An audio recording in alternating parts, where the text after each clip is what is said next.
Esta confesión oculta un impactante secreto y el giro más inesperado. Este es Jerry Hobbs, de 35 años, en 2005, y solo horas antes fue arrestado por uno de los crímenes más siniestros. En aproximadamente 3 segundos lo verás quebrarse emocionalmente y confesar el brutal homicidio de su hija de 8 años y su amiga de 9.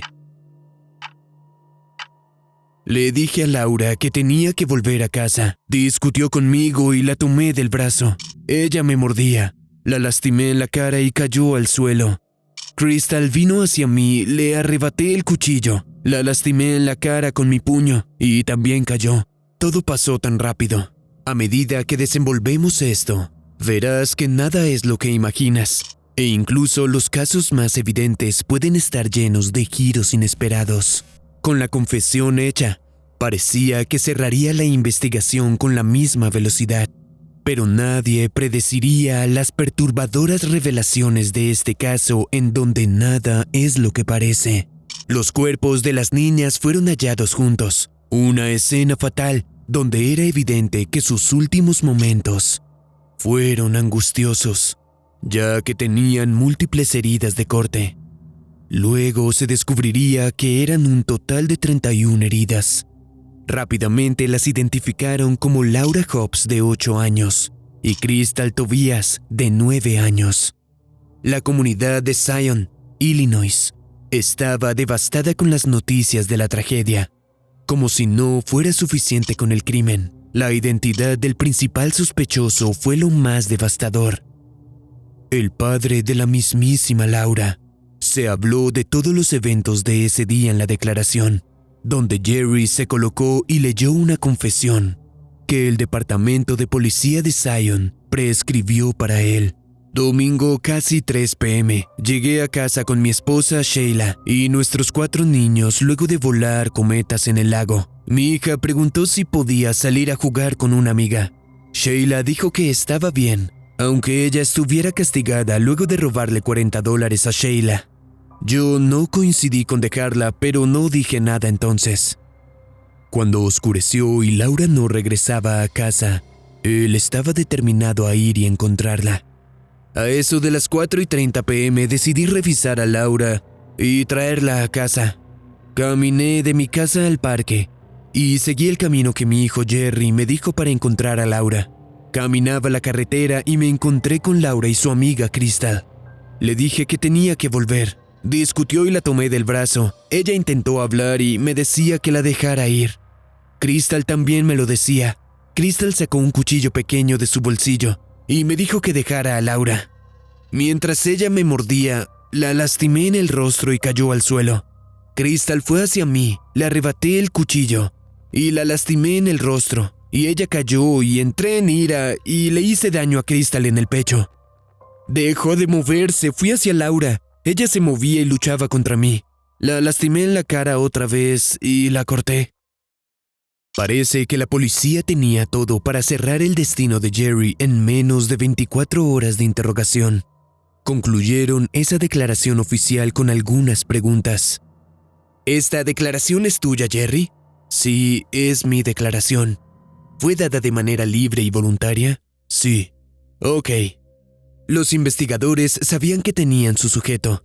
Describió los ataques brutales con detalles tan exactos que no tenían duda de él. Pero aún la idea de que un padre hiciera un crimen así con su hija era difícil de asimilar. Sin embargo, un vistazo a los antecedentes de Jerry prescribía su actuar y lo que lo llevó a esta tragedia. Jerry nació en 1970. Su educación formal se detuvo luego de 8º grado y poco después empezó su carrera criminal, con antecedentes desde 1990. Entró y salió varias veces de la cárcel Wichita Falls de Texas por un crimen tras otro, incluyendo posesión de alucinógenos y varios asaltos, algunos de ellos domésticos. En agosto de 2001, el temperamento de Jerry salió a flote. No fue la primera ni la última vez. Es una historia realmente extraña, como las que verías en un talk show francamente. Entonces Jerry y su novia de ese tiempo, Sheila Hollabaugh tuvieron una discusión en un estacionamiento de remolques en Texas, donde vivían. Mientras esto crecía en un altercado físico, 3 hombres se entrometieron en defensa de Sheila. Esto molestó más a Jerry, y entonces empuñó su confiable motosierra y persiguió a los hombres por los alrededores. Uno de ellos finalmente pudo someter a Jerry al lastimarlo en la espalda con una pala. La policía llegó y tomó control desde ahí. Jerry recibió cargos de asalto agravado luego de eso. Fue sentenciado en diciembre de 2002 a 10 años de libertad condicional. Pero cuando no asistió a las citas con su oficial designado, se revocó su libertad. Fue a prisión en octubre de 2003, donde sirvió 18 meses, y fue liberado finalmente en abril de 2005. Él asaltó un bus y se dirigió al noroccidente de Zion, Illinois. Iba a la casa de los padres de Sheila, donde él vería a Sheila y a sus 4 hijos, los últimos 3 concebidos por Jerry. A pesar de su turbulento pasado, Sheila aún estaba enamorada de Jerry e iban a empezar desde cero. Desafortunadamente, todo fue terriblemente mal en menos de un mes, cuando Sheila y Jerry se reunieron en ese fatídico Día de las Madres. Empezó felizmente. Era una hermosa tarde y el vecindario se sentía festivo. Los niños disfrutaban sus patinetas, bicicletas y estaban ansiosos por la barbacoa que seguía. Más tarde, las amigas inseparables Crystal y Laura tomaron una bicicleta compartida y salieron a deambular cerca del Parque Beulah. Era una reserva a la que frecuentaban, boscosa, con barrancos y rodeada con una ruta de ciclismo. Pero la diversión no duraría mucho. De acuerdo con la declaración de Jerry, la tarde de diversión llegó a un abrupto fin, cuando él llegó a ellas. Los detectives confiaban que tenían todo, casi demasiado fácil. Jerry fue detenido sin fianza mientras esperaba juicio. Permaneció en prisión mientras la fiscalía construía el caso en su contra. Luego de 2 años de encarcelamiento en agosto de 2007, la defensa de Jerry encontró algo que podría cambiarlo todo. Contrario a la primera investigación, se recolectó ADN masculino en la escena y pertenecía a una sola persona, incluyendo diferentes materiales, pero no coincidía con Jerry. A pesar de la nueva información de la fiscalía, refutó con una teoría descabellada.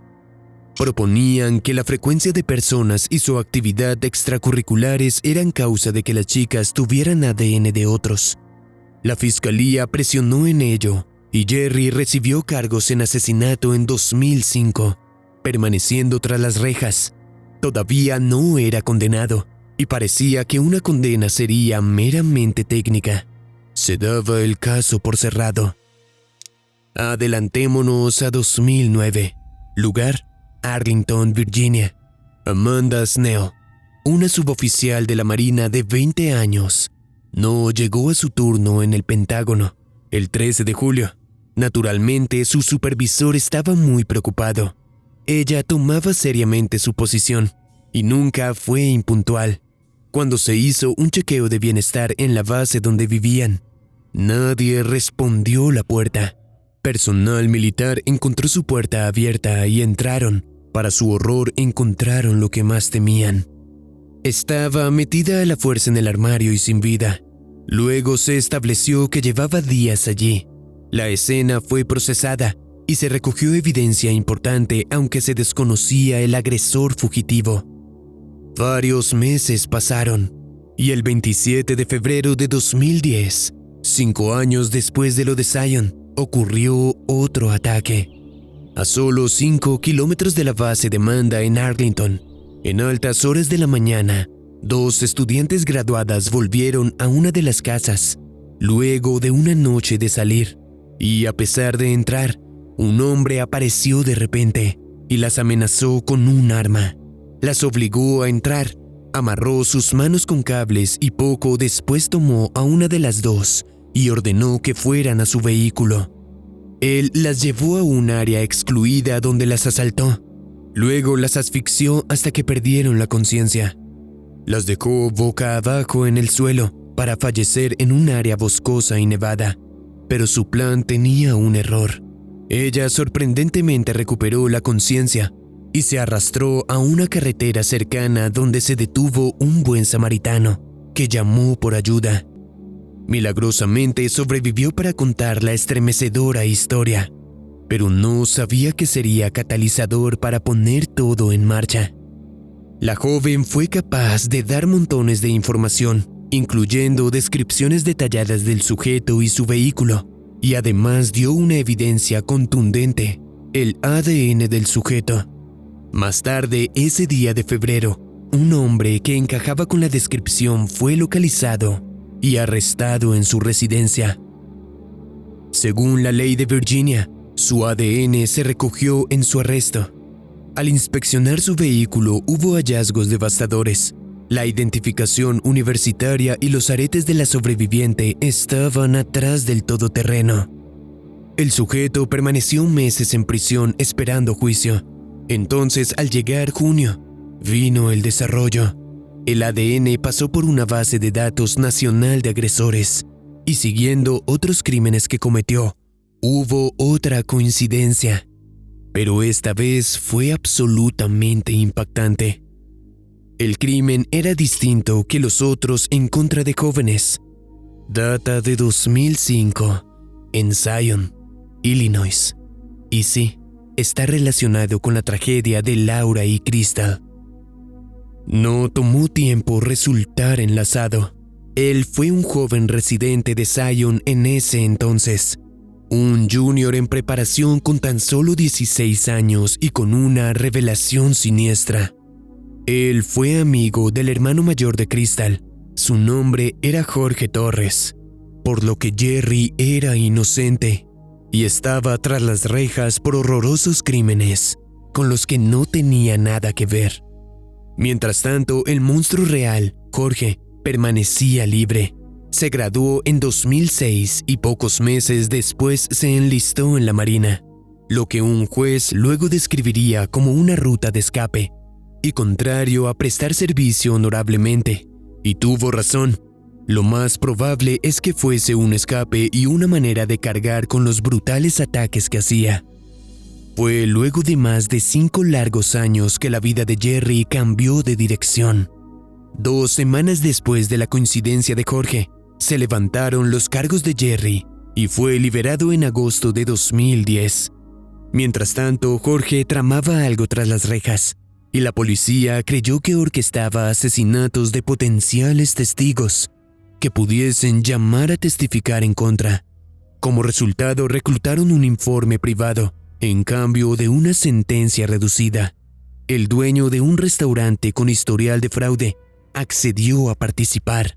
Al cabo de una semana en agosto, el informante fue cableado y exitosamente grabaron varias conversaciones, una en particular que llamó la atención de la ley. De acuerdo, cuéntame la historia. Entraste en la casa y entonces ¿qué? Era un apartamento. Ok. Ella se levantó, me vio y ella no creía lo que veía. Se refregó los ojos y me miró. Se quedó viéndome. Salté sobre ella y cubrí su boca antes de que gritara. Y lo que te digo, la amarré con medio cable. ¿Ataste sus manos? Sí, con la mitad del cable de su laptop. Y yo como... ¡demonios! No la puedo dejar ir porque me reconocería. Sí. Entonces tomé la parte de atrás del endemoniado cable. Lo puse en su cuello y así la apreté.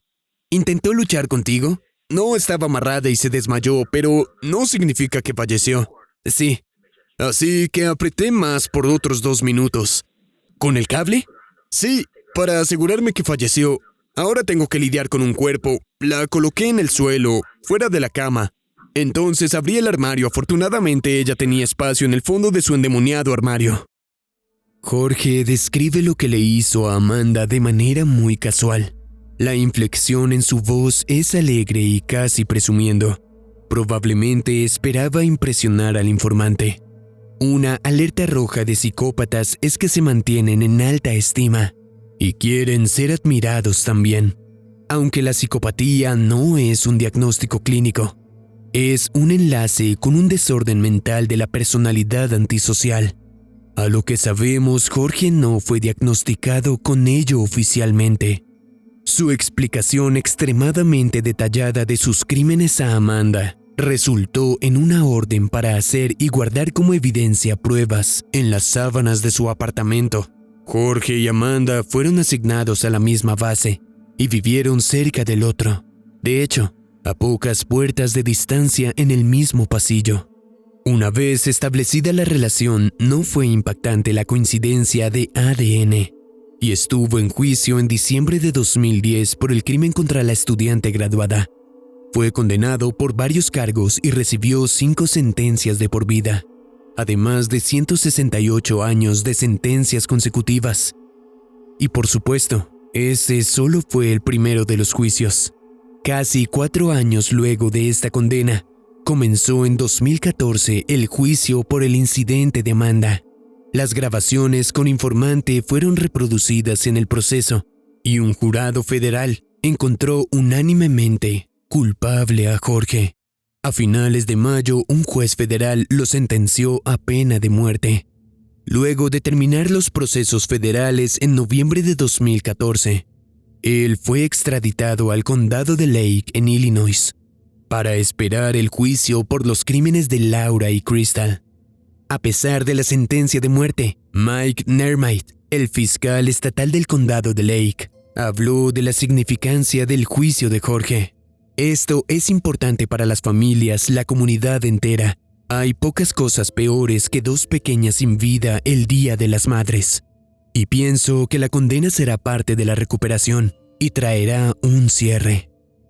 Tal vez sintió que sería una oportunidad de redención para el condado, luego de las vergonzosas fallas que desterraron de la Fiscalía Estatal anterior y su miserable fracaso en el caso de Jerry Hobbs que pronto verán. Jorge esperó juicio por 4 años y finalmente en septiembre de 2018 hubo un acuerdo con la Fiscalía. Renunció a su derecho de juicio y se declaró culpable de los 2 cargos de asesinato en primer grado, sentenciado a 100 años de prisión, 50 por cada niña. Es difícil, incluso imposible para algunos, entender lo que llevara a Jerry a confesar los crímenes que no cometió. Inicialmente se llegó a un hecho simple, que Jerry expresó a su mamá en 2005. Ellos me quebraron. Por supuesto, el tiempo mostraría lo que había detrás.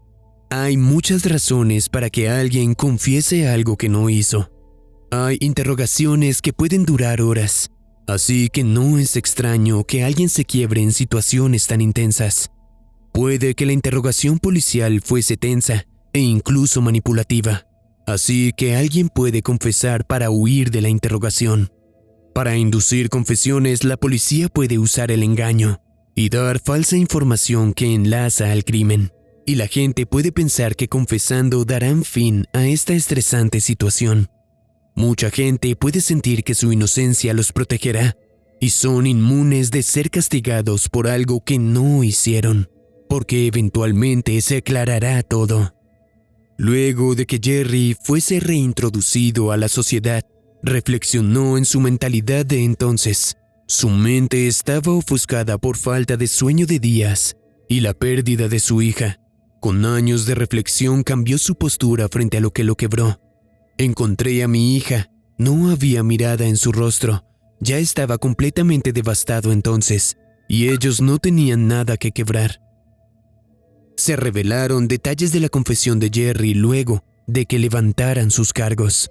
Todo comenzó entonces con él llenando una demanda civil contra varios oficiales de la ley del condado de Lake por investigación maliciosa. En una conferencia de prensa poco después, él habló de su trato durante los interrogatorios.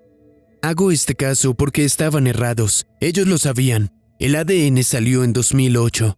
Ellos no me otorgaron indemnización y siguieron empujando su lado. También describe los eventos que lo llevaron a confesar lo que no hizo. Acababa de encontrar así a uno de mis hijos y comenzaron a aterrorizarme. ¿Tenías permitido dormir? No, señor, no podía. y fue así por casi 24 horas.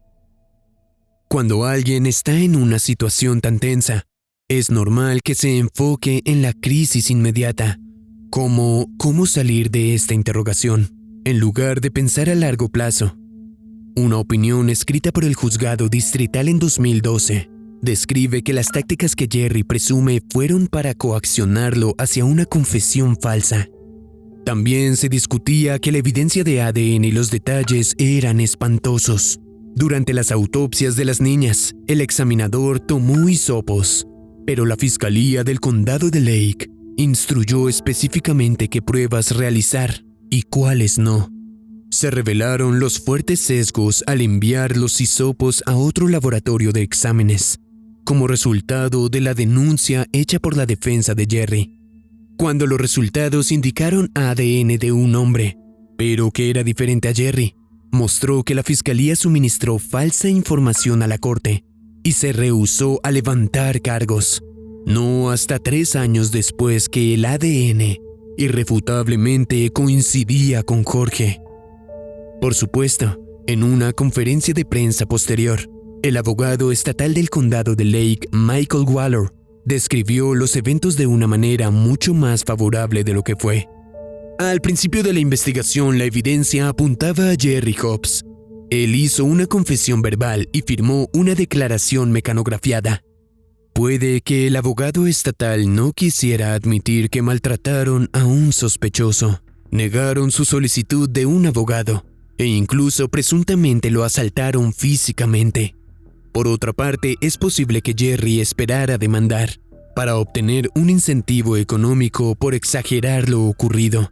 Sin embargo, dado que Jerry confesó falsamente y que dichas confesiones ocurren, principalmente por las tácticas de interrogación, se mantiene la verdad de Jerry y su maltrato.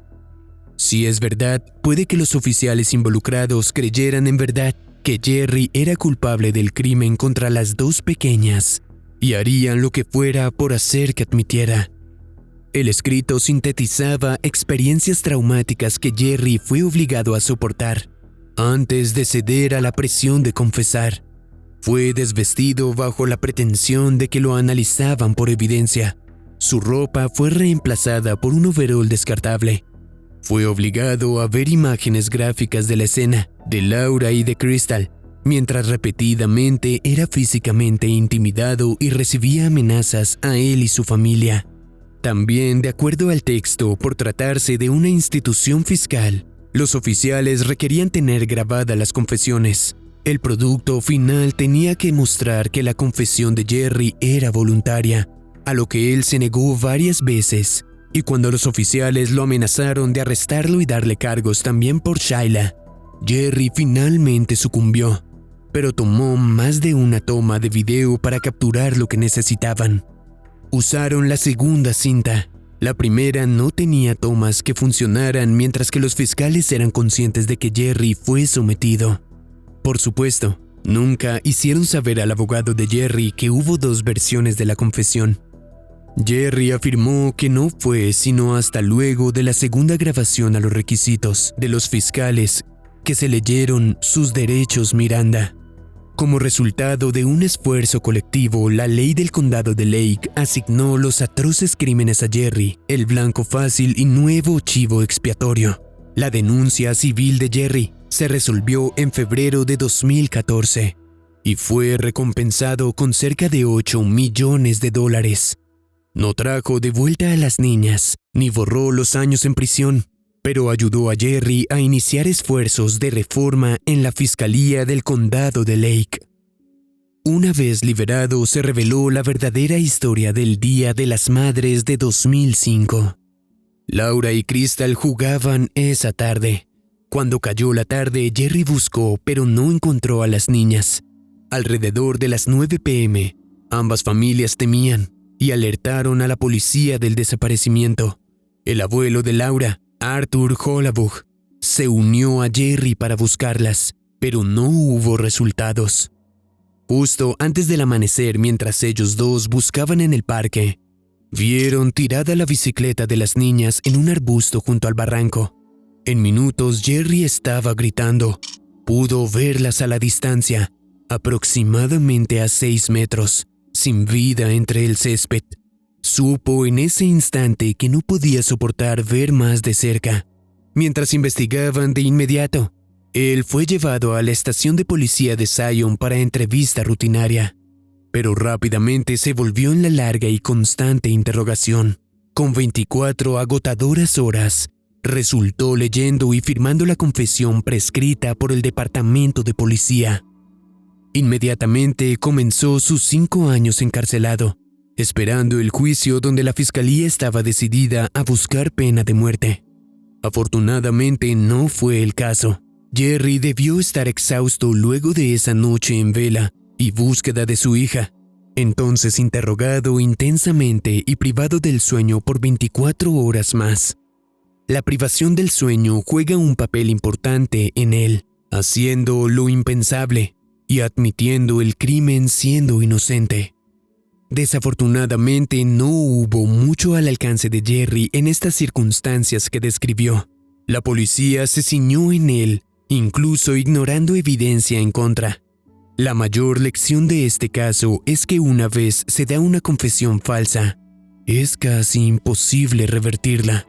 Afortunadamente en el caso de Jerry, hubo exoneración por ADN, pero si no hubiese aparecido la muestra del verdadero perpetrador, Jerry podría nunca declararse inocente. Conocer su inocencia lo mantuvo durante su encarcelamiento. Leía la Biblia una y otra vez. No camino sobre la suerte, camino sobre la fe. Luego explicó Jerry. Siempre se concentró en su hija y su mejor amiga, Laura y Crystal, llamándolas ángeles. Tomó 5 años, pero como dicen, la verdad finalmente lo hizo libre.